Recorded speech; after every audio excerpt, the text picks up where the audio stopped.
तो स्वागत करता हूं आप सभी का एक बार फिर से अपने इस यूट्यूब चैनल पर। आज हम लोग बात करेंगे गियर से रिलेटेड जो न्यूमेरिकल्स हैं उसके बारे में।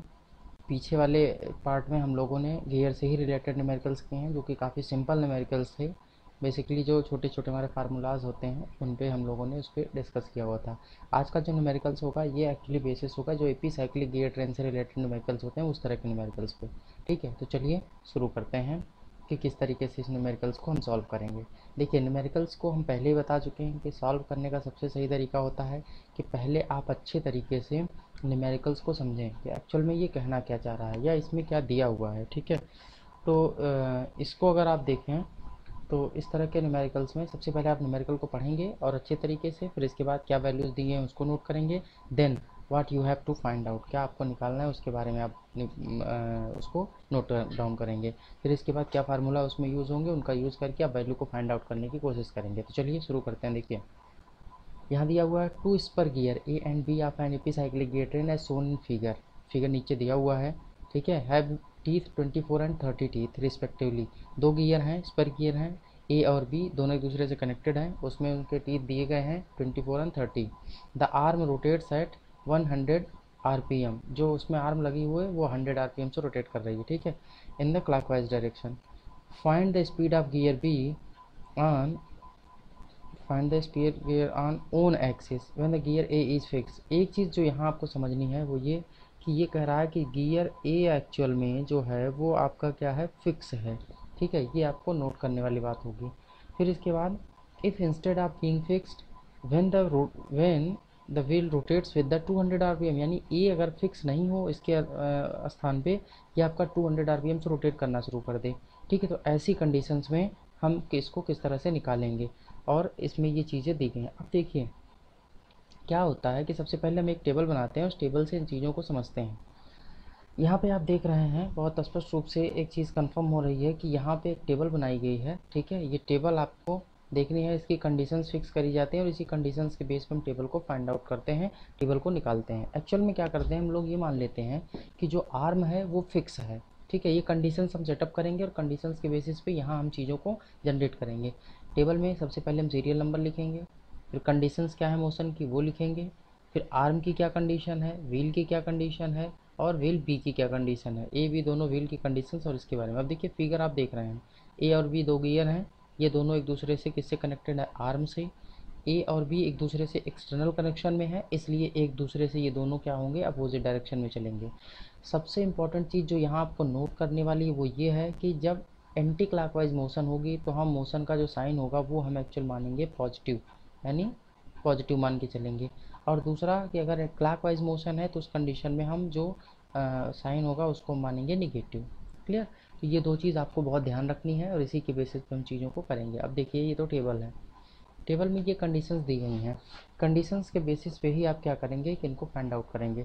क्या है कंडीशंस, कि अगर कह रहा है कि आर्म फिक्स है और गियर ए जो है वो रोटेट कर रहा है थ्रू +1 रिवोल्यूशन, हम मान लेते हैं कि गियर ए जो है वो +1 रिवोल्यूशन से रोटेट कर रहा है। ठीक है, और ये किस डायरेक्शन रोटेट कर रहा है, एंटी क्लॉकवाइज में, हम इसको मान लिए हैं। तो जो आर्म है वो कह रहा है कि फिक्स है। ठीक है, तो आर्म अगर फिक्स है तो इसका मतलब कोई रोटेशन नहीं होगा, वो इसी तरह से फिक्स रहेगी। ठीक है, अगर यहाँ हम बात करें ये जो आर्म है ये क्या है, फिक्स है। ठीक है, दिस इज़ एक्चुअली फिक्स। ठीक है, अगर आर्म जो है वो फिक्स होती है तो आप खुद ही समझ लीजिए कि रोटेशन नहीं होगा, किसी तरह कोई मोशन नहीं होगा। तो यहाँ मोशन क्या हो गया, इसका जो आर्म है उसका मोशन हो गया 0। ठीक है, अब यहाँ व्हील ए को कह रहे हैं कि +1 रोटेशन दिया जा रहा है, यानी कि 1 रोटेशन दिया गया। +1 क्यों लिखा गया, क्योंकि ये एंटी क्लॉकवाइज रोटेशन कर रहा है। तो आपने पहले ही कहा कि जो आपका साइन है वो आप क्या मानेंगे, पॉजिटिव मानेंगे अगर ये एंटी क्लॉकवाइज है। तो एक रिवोल्यूशन है तो हमने 1 लिख दिया और साइन पॉजिटिव लगा दिया।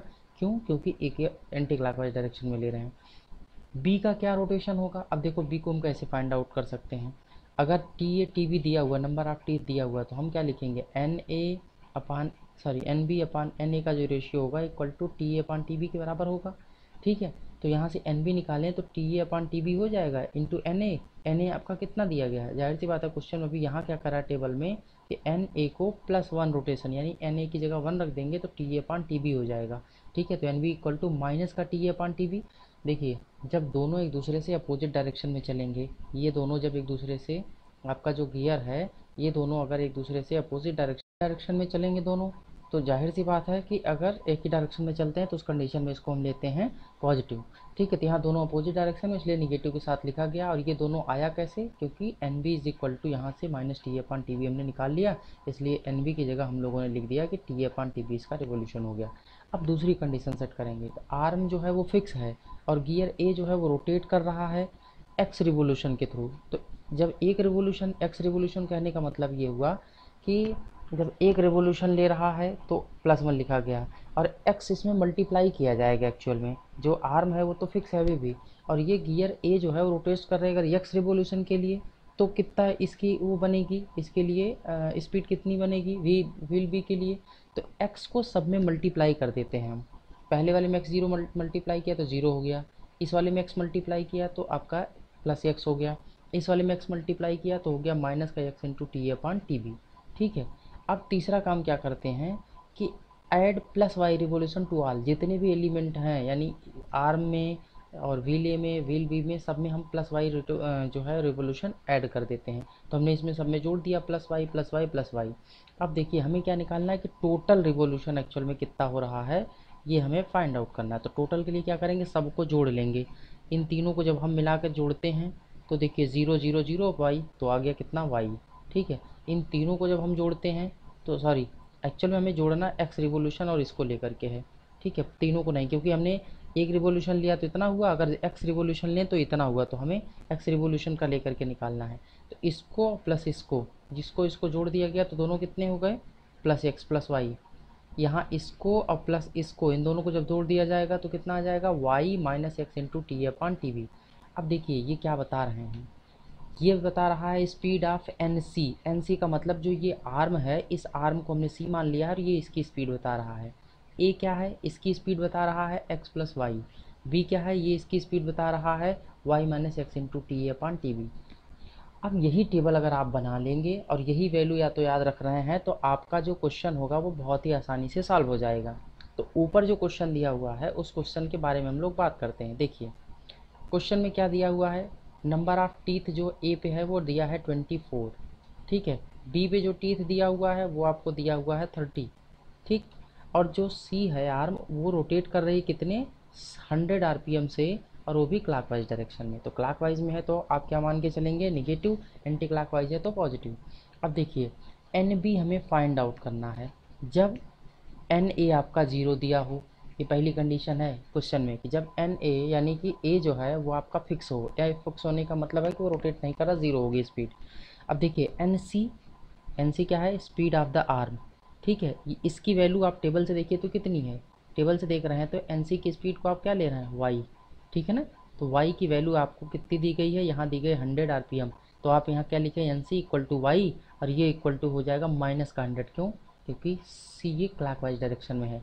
ठीक, फिर आपका एन ए की स्पीड देखिए टेबल में कितनी है, एन ए की स्पीड आपकी जो टेबल है उस एन ए की स्पीड इस टेबल में दी गई है x प्लस वाई। तो यहाँ पे एक चीज़ ध्यान रखिए कि जो x प्लस वाई है उसकी वैल्यू कितनी हो जाएगी, यानी N A equal to X plus Y है, और यही इसकी वैल्यू 0 है क्योंकि एन ए जो है वो 0 है, जो ए व्हील है वो फिक्स है, तो एन ए 0 होगा ना, यानी x प्लस वाई क्या होगा आपका, 0 होगा।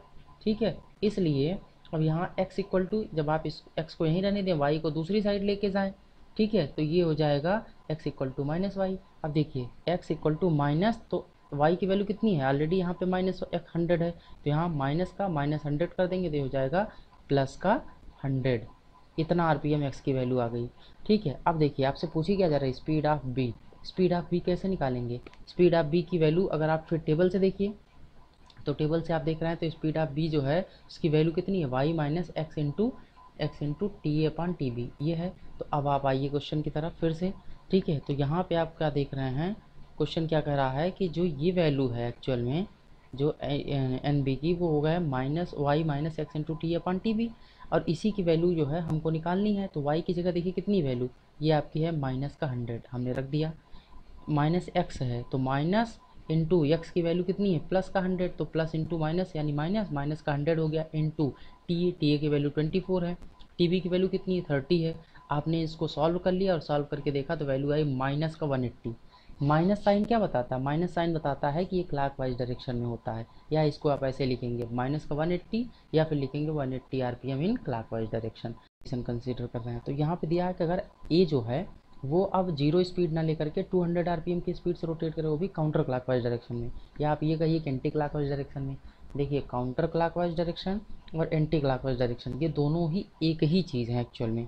ठीक है, तो फिर क्वेश्चन की तरफ आते हैं। आपको पता है कि जो एनसी की स्पीड है वो तो ऑलरेडी आपको दे रखी है। ठीक है, जो आर्म है वो कितने से रोटेट कर रही है, इसको हम वाई से रिप्रेजेंट कर रहे हैं टेबल में, आप देखिए तो इसकी वैल्यू कितनी आ रही है 100 माइनस का, क्यों? क्योंकि ये क्लॉकवाइज डायरेक्शन में घूम रहा था। ठीक है, एन बी जो है वो अब इसकी वैल्यू अगर हम देखें, सॉरी एन बी नहीं एन ए होगा ये, एन ए की स्पीड आप टेबल से देखें तो एक्स प्लस वाई है, तो X plus Y equal to कितना है 200 की स्पीड। वो उसने अभी अभी कहा कि ये 200 की स्पीड से अगर रोटेट करे वो भी काउंटर क्लॉकवाइज में, तो काउंटर क्लॉकवाइज या एंटी क्लॉकवाइज। ठीक है, ये काउंटर क्लॉकवाइज कहिए या फिर एंटी क्लॉकवाइज कहिए, ये दोनों एक ही बात है। तो ये इसकी वैल्यू अगर आप देखेंगे तो ये हो जाएगा प्लस का 200। ठीक है, तो ये हो गया X plus Y equal to plus का 200, या आप ऐसे लिख सकते हैं एक्स इक्वल टू वाई को दूसरी साइड लेके जाइए तो 200 माइनस वाई, तो हो गया 200 माइनस, और वाई की वैल्यू माइनस 100 है इस क्वेश्चन में। ठीक है, अब ये वाली जो वैल्यू है जब आप रख देंगे तो इसकी वैल्यू आ गई ये 300, यानी एक्स आपका प्लस का 300 है, तो जाहिर सी बात एंटी क्लॉकवाइज होगा ये, तो ये प्लस का 300 आरपीएम से रोटेट कर रहा है। ठीक है, तो ये वाली वैल्यू जो है वो आपकी हो गई एक्स की। तो यहाँ पे अब देखिए जो एन बी है, अब आपसे ये पूछा जा रहा है, तो एन बी की स्पीड टेबल से देखेंगे तो कितनी आ रही है Y minus x into T upon T B, तो ये वाई की वैल्यू कितनी हो गई माइनस का 100, एक्स की वैल्यू अभी आपने देखा कि यहाँ का प्लस का 300 है, तो आपने माइनस 300 इंटू टी ए 24 है, टी बी आपका 30 है, सॉल्व करेंगे तो आपकी वैल्यू आ जाएगी माइनस का 340, या that is equal to, minus है तो कौन सा साइन होगा क्लॉकवाइज, यानी 340 आरपीएम क्लॉकवाइज डायरेक्शन में। क्लियर? तो इस तरीके से ये न्यूमेरिकल्स आपका जो है वो हो गया। इसी तरह से एक सेम न्यूमेरिकल्स हम दूसरा लेते हैं ताकि आपको और अच्छे से क्लियर हो जाए ये न्यूमेरिकल्स। ठीक है, अब ये देखिए क्या कह रहा है, ये कह रहा है in an epicyclic gear train an arm carries two gear A and B having 36 and 45 teeth respectively if the arm rotates at 150 RPM. Teeth दे दिए गए हैं ए और बी के, ठीक है, और आर्म की स्पीड भी दे दी गई है 150 RPM in clockwise direction. Important चीज़ ये है। ठीक है, about the centre of gear A which is fix. अब गियर ए क्या है, गियर ए फिक्स है, इसका मतलब क्या हुआ एन ए जब भी हम लिखेंगे तो इस एन ए की स्पीड हम क्या कंसीडर करेंगे, that will be equal to 0 लेंगे। ठीक है ना, तो क्या कर रहा है determine the speed of the gear B, gear B की स्पीड हमें निकालनी है। If the gear A instead of being fix makes 300 RPM in the clockwise direction, यानी अब ए की बजाय अगर वो फिक्स होने के बजाय ए अगर 300 आरपीएम से घूमने लगे तब क्या कंडीशंस होंगी, ये दूसरी कंडीशन बना दिया इसने। तो आप यहाँ देखिए गियर ए और गियर बी दोनों एक्सटर्नल कनेक्शन में हैं, एक दूसरे से अपोजिट डायरेक्शन में चलेंगे। ये उसकी आर्म है जो दोनों को कनेक्ट किए हुए इसके सेंटर से। ठीक है, आर्म को हम सी से रिप्रेजेंट कर रहे हैं, गियर को ए और बी से। अब देखिए क्या करेंगे हम, अब आगे चलेंगे, क्वेश्चन में दिया क्या गया है वो हम नोट कर लेंगे।